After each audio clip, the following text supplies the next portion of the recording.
Lorsque je suis parti pour la première fois en expédition, les dangers me semblaient lointains, faisant partie de l'excitation plutôt que d'être une véritable menace. J'avais passé des années à traquer les rumeurs, à suivre les moindres chuchotements d'anciennes tribus, cachées au plus profond de la nature, des communautés épargnées par le monde extérieur. Ce voyage, cependant, était censé être différent. Les récits que j'avais entendus cette fois-ci n'étaient bien pas simplement liés à l'isolement ou au secret. Ils étaient plus sombres, remplis d'allusions à des rituels sanglants et à des rites d'un autre monde, à des coutumes transmises depuis des temps si anciens qu'elles frôlaient de la mythologie. Mais j'étais anthropologue et je ne me laissais pas décourager par les murmures. Dans ma profession, l'objectif était de voir au-delà de la peur, d'atteindre la vérité enfouie sous le folklore et la superstition. Ainsi, après des mois de préparation, je me suis retrouvé dans un village isolé, à la lisière de la jungle, embauchant un guide qui avait accepté à contre-cœur de me conduire aux confins du territoire de cette tribu. Il m'a mis en garde, d'un ton calme et prudent, contre ce qu'il appelait les gardiens, des gens sauvages qui pratiquaient d'étranges rituels avec les corps de leurs morts, qui buvaient du sang lors de cérémonies visant à communier avec leurs ancêtres. J'ai considéré qu'il s'agissait d'une exagération, d'une histoire destinée à intimider les curieux. Nous avons marché pendant des jours, traversant des sous-bois épais qui devenaient de plus en plus denses à chaque pas, la canopée recouvrant le soleil jusqu'à ce que toute lumière semble avoir disparu, nous laissant dans un crépuscule vert. Je commençais à sentir le poids de la jungle, son humidité s'infiltrant dans ma peau, chaque pas ralentissant à mesure que le sol devenait plus traître. Le sentiment d'isolement s'accentua et le silence entre mon guide et moi devint presque oppressant. Je pouvais voir qu'il était de plus en plus mal à l'aise. Il regardait souvent autour de lui, nerveusement, ses yeux se dirigeant vers des ombres invisibles, comme s'il s'attendait à ce que quelque chose émerge des arbres. À la fin du 4e jour, il s'est arrêté brusquement, se tournant vers moi avec une expression définitive. Ses yeux sombres et indéchiffrables. Il n'a parlé qu'une seule fois, disant « Au-delà d'ici, tu es tout seul », avant de faire demi-tour, revenant sur nos pas, sans même jeter un coup d'œil derrière lui. Son départ soudain m'a laissé un mélange troublant de liberté et d'effroi, une conscience accrue de ma propre vulnérabilité. Mais je ne pouvais plus faire demi-tour. J'étais allé trop loin, et l'attrait de la découverte était plus fort que mon malaise. Alors que j'avançais seul, la jungle semblait s'animer autour de moi, chaque ombre, chaque bruissement de feuilles devenant plus sombre, plus inquiétant. Les heures ne passèrent pas, mais je n'arrivais plus à lire l'heure dans cette pénombre verte, et je finis par trouver un sentier étroit et sinueux qui s'enfonçait dans le cœur de la jungle. Poussé par un instinct que je n'arrivais pas à expliquer, j'ai suivi le sentier, dont la trace à peine discernable serpentait entre des arbres qui semblaient se rapprocher de plus en plus, comme s'ils me guidaient en quelque part.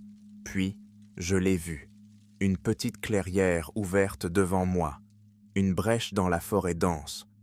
En entrant dans la clairière, j'ai senti le poids de l'air changer, une charge étrange qui m'a piqué la peau, me donnant froid dans le dos malgré la chaleur accablante. Au centre de la clairière se dressait un autel de pierre, dont la surface était tachée de traces sombres et poisseuses, que l'on ne pouvait distinguer même dans la pénombre. Mon cœur s'emballa lorsque je réalisais ce que je regardais. Ce n'était pas un simple monument. C'était un lieu de sacrifice, la surface de la pierre étant usée et assombrie par les innombrables rituels qui s'y étaient déroulés. J'avançais, incapable de résister à l'attrait de l'autel, un sentiment d'effroi se mêlant à une fascination morbide tandis que j'examinais les symboles gravés dans la pierre. Ils étaient anciens et étranges, des marques d'une terrible beauté, des symboles qui semblaient animés d'une vie propre.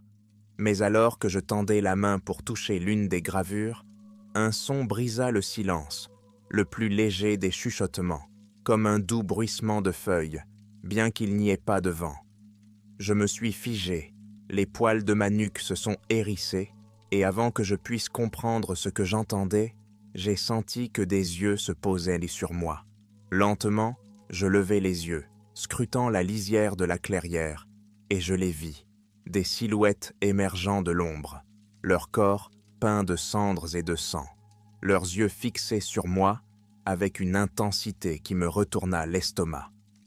Ils se déplaçaient avec une grâce silencieuse et délibérée, m'entourant sans un mot, formant un cercle à mesure qu'ils se rapprochaient, leurs visages sans expression, comme s'ils accomplissaient une tâche qu'ils avaient déjà faite un nombre incalculable de fois.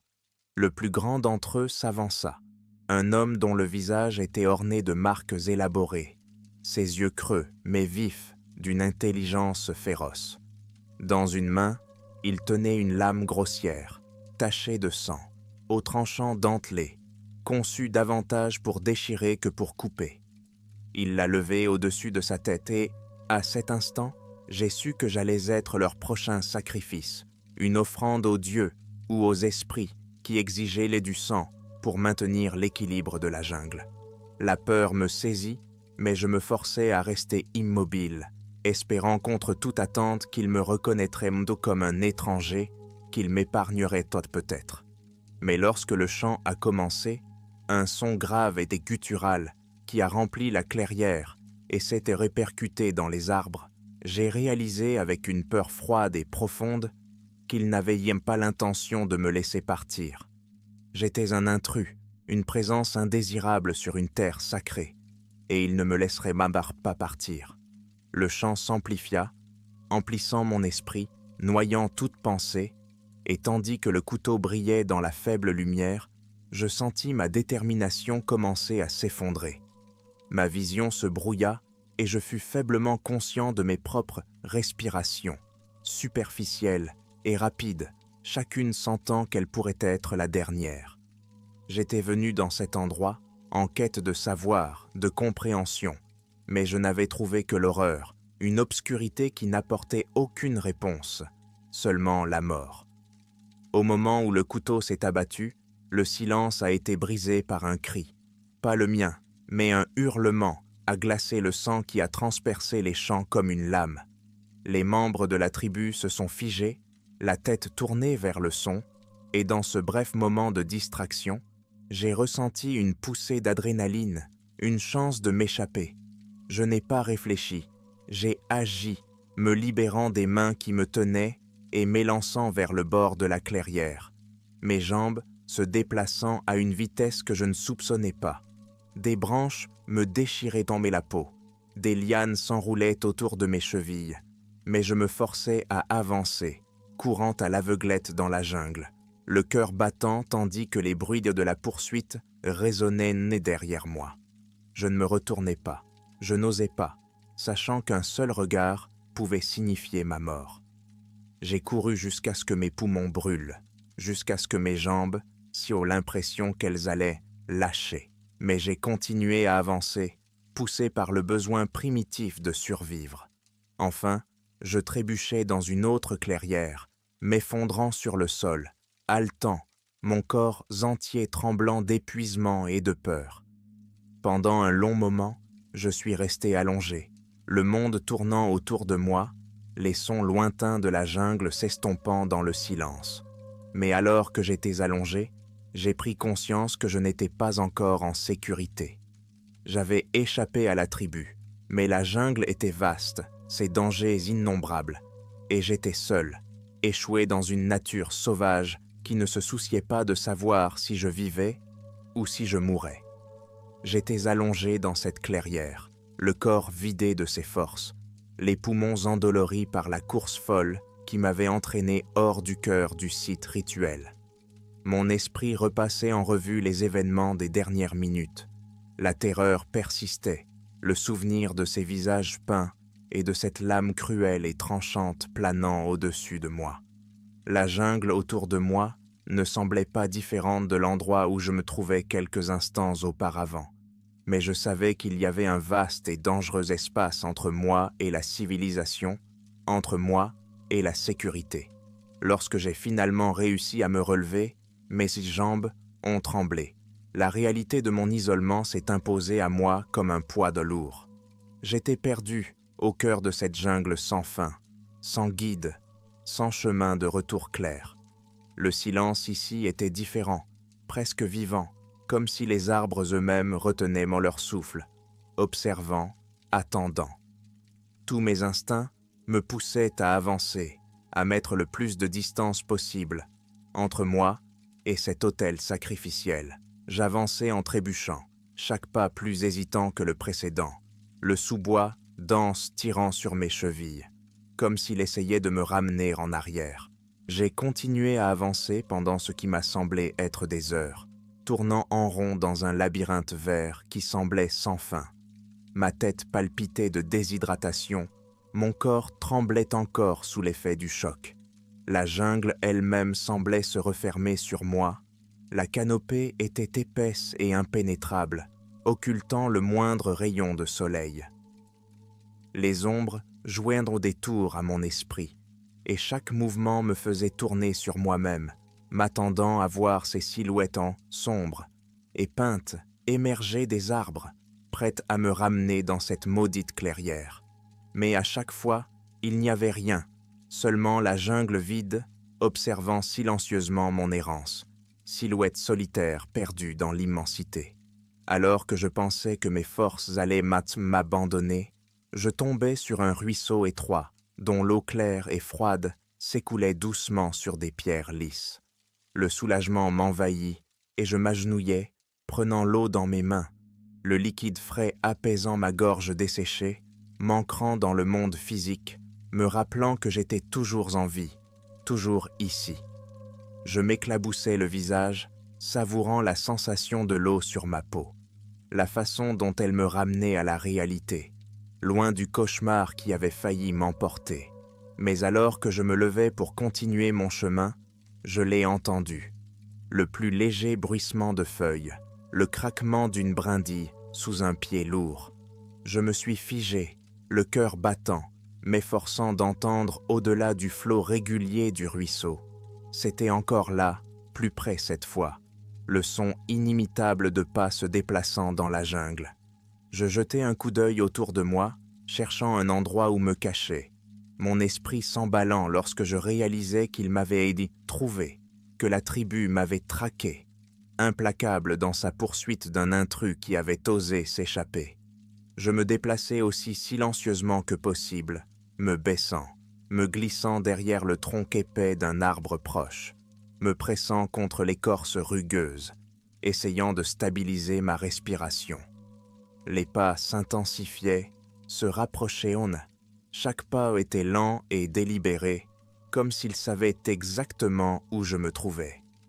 Je retins ma respiration, mon pouls tonnant dans mes oreilles, observant une ombre passer entre les arbres, une silhouette sombre se déplaçant avec une grâce silencieuse, les yeux scrutant la jungle avec une précision mortelle.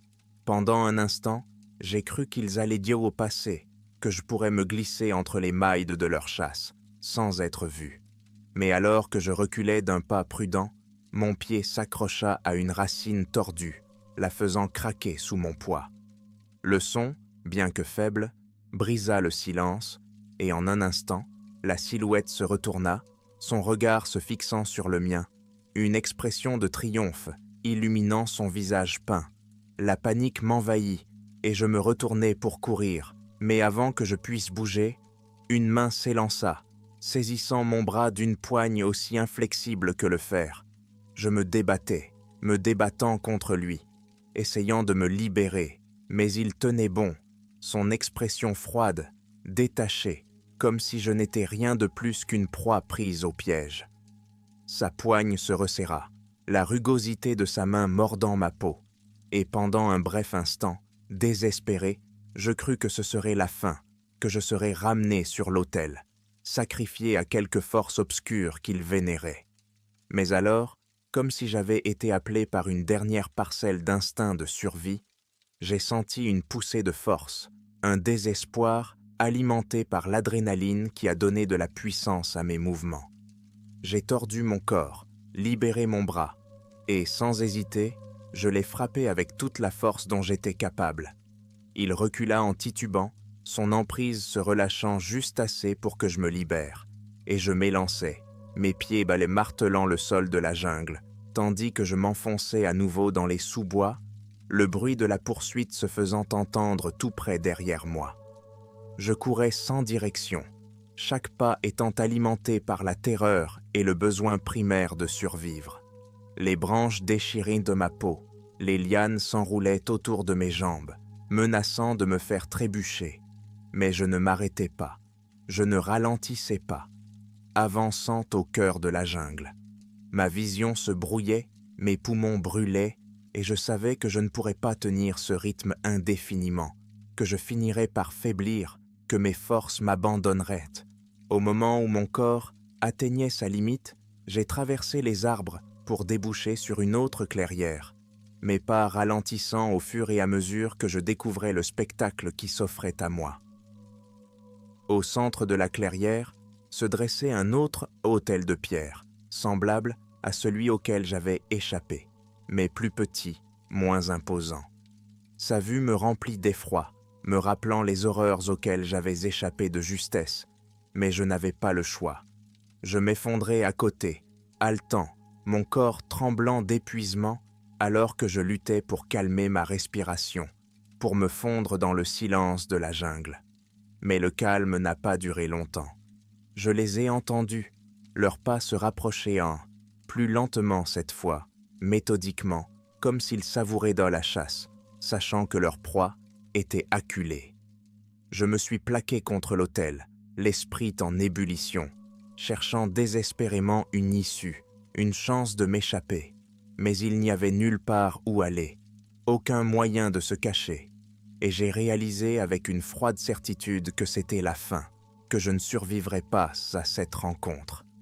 Puis, lorsque la première silhouette s'avança dans la clairière, les yeux brillants du frisson de la chasse, je sentis quelque chose changer en moi. Un calme étrange s'installer, une résignation au destin qui m'attendait. J'étais venu ici en quête de connaissances, de compréhension de coutumes anciennes et de rituels oubliés, et j'avais trouvé quelque chose de bien plus puissant, de bien plus sombre que je ne l'avais jamais imaginé. Et maintenant, alors que je faisais face à ma propre fin, je comprenais le prix de ce savoir, le prix de l'intrusion dans un monde qui n'accueillait pas les étrangers. La silhouette leva sa lame, dont le tranchant scintillait dans la faible lumière qui filtrait à travers les arbres, et je fermai les yeux, me préparant à recevoir le coup final. Mais au moment où le couteau commença sa descente, un rugissement lointain résonna dans la jungle, un son si primitif et si féroce qu'il fit frissonner la clairière, figeant la silhouette sur place, son regard vacillant avec le premier soupçon de peur que j'avais vu. Pendant le bref moment d'hésitation, je saisis ma chance, rassemblant mes dernières forces pour me lever, repoussant la silhouette en trébuchant dans le sous-bois, le rugissement devenant plus fort, plus proche, comme si une force invisible s'était levée pour intervenir. Les membres de la tribu hésitèrent, jetant un coup d'œil vers la source du son, et je n'attendis pas de voir ce qui allait se passer. J'ai couru, les jambes engourdies, la vue déclinante, mais j'ai couru, poussé par la certitude qu'il me restait une dernière chance de survivre, un dernier espoir dans une jungle qui avait failli m'emporter. Je ne m'arrêtai que lorsque je n'entendis plus leurs pas, lorsque le rugissement fut réduit au silence, et je m'effondrai une fois de plus, le poids de l'épuisement me tirant vers le bas. Je restai allongé, fixant la canopée, les étoiles lointaines à peine visibles à travers les branches enchevêtrées. Et tandis que mes yeux se fermaient, je sentis la présence de la jungle autour de moi, une force sombre et ancienne qui m'avait épargné, pour des raisons que je ne pouvais pas comprendre.